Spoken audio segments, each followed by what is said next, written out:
vaxtınız xeyir olsun. Bu videoda sizlərə günün informatika suallarından 22-ci sualın izahını verəcəm. Gəlin sualımıza baxaq. Deyir ki, kompüter sistemində qeydiyyatdan keçərkən hər bir istifadəçiyə 16 simvoldan ibarət bir parol verilir. Aha, deməli bir parolumuz var və bu parolumuz 16 simvoldan ibarətdir. Daha sonra yazaq bunu əvvəl. Paroldan istifadə olunan simvollar Latın əlifbasının böyük və kiçik hərfləri, həmçinin onluq rəqəmlərdir. Aha, deməli biz burada ilk yolumuza nəyi hesablamalıyıq? Sözügedən simvollar, yəni sözügedən belə deyək, əlifba hansı əlifbadır? Və həmin əlifbada həmin bu 16 simvolun bircə dənəsi yaddaşda nə qədər yer tutur? Deyir ki, Latın əlifbasının böyük və kiçik hərfləri və onluq rəqəmlərdir. Onluq rəqəmlər hansılardır? 0-dan 9-a kimi 10 dənə rəqəm buradan. Latın əlifbasının böyük və kiçik hərfləri 26 hərfi böyük, 26 hərfi isə kiçik hərflər olacaq. Deməli, burada ümumi 62 simvollu əlifbadan istifadə edilib.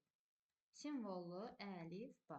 Yəni, bu parolu yığmaq üçün biz 62 simvollu bir əlifbadan istifadə etmişik və sözgedən əlifbanın 26 hərfi, belə deyək də, ümumi 52 hərfi sadəcə belə deyək, Latın əlifbasının hərfləridir. 10 rəqəmi isə onluq rəqəmlərdir.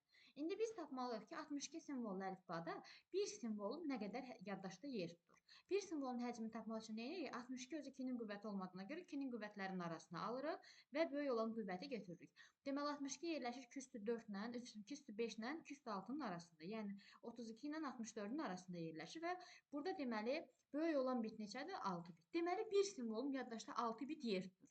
Bir simvol 6 bit yer tutur və bir parol da 16 simvollu bir paroldur, düzdürmü? Deməli, 16 simvolun bir dənə simvolu, və hətta burada yazıram, bir simvolun əgər yaddaşda 6 bit yer tutursa, görəsən onda 16 deməli simvolun yaddaşda nə qədər yer tutar? 16 simvol yaddaşda nə qədər yer tutar? X burada neçə eləcək? 96 bit. İndi bizə nə deyir? Deyir ki, hər bir parol mümkün minimum tam baytla və hər bir simvol mümkün bit sayı ilə kodlanır. Bu nə deməkdir?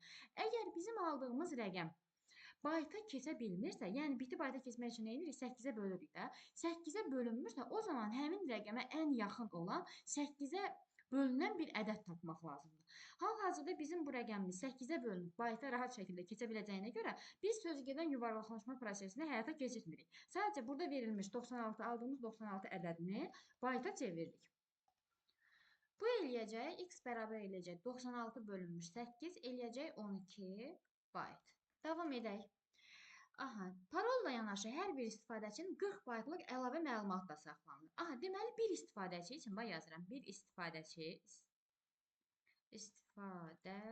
istifadəçi üçün yaddaşda deməli 12 baytlıq parol saxlanılır, plus 40 baytlıq da əlavə məlumat saxlanılır.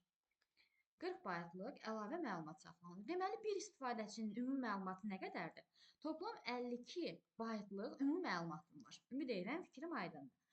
Daha sonra deyir ki, 10 kilobayt yaddaşda saxlanıla bilən ən çox istifadəçi sayı nə qədərdir? Aha, deməli, bir istifadəçi üçün 52 baytdır və mənə deyir ki, 10 kilobayt yaddaşda saxlanıla bilən ən çox istifadəçi sayı nə qədərdir? Biz burada istifadəçinin sayını tapmalıyıq. Bax, yazıram, bir istifadəçi üçün 52 baytdır və yaddaşım nə qədərdir? 10 kilobayt. Görəsən 10 kilobayt üçün mənim nə qədər istifadəçim ola bilər? Bunun üçün də nə edəcəm? 10 kilobaytı böləcəm 52 bayta. Bunun üçün də onu çevirməliyəm bayta. 10 vurulmuş 1024 bayt bölünmüş 52 bayt.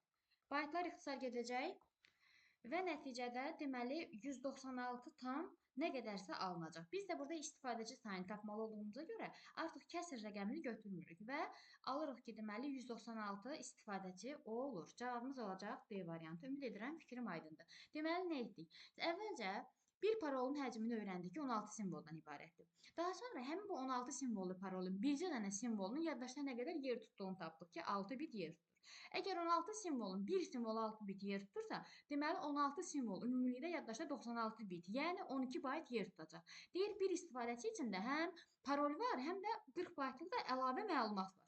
Toplam nə qədər edir? 52 bayt. Deməli, bir istifadəçinin məlumatı yaddaşda 52 bayt yer tutur. Sual olunur ki, 10 kilobayt yaddaşda saxlanıla bilən ən çox istifadəçi sayı nə qədərdir? Yəni bir istifadəçi 52 bayt yer tutur. Mən hesablamalıyam görəsən 10 kilobaytda nə qədər 52 bayt yerləşər? Yəni 10 kilobaytda nə qədər mən istifadəçi sayına uyğun məlumat yerləşdirə bilərəm və nəticəni 196 istifadəçi əldə etmiş oluram. Cavab olacaq B variantı.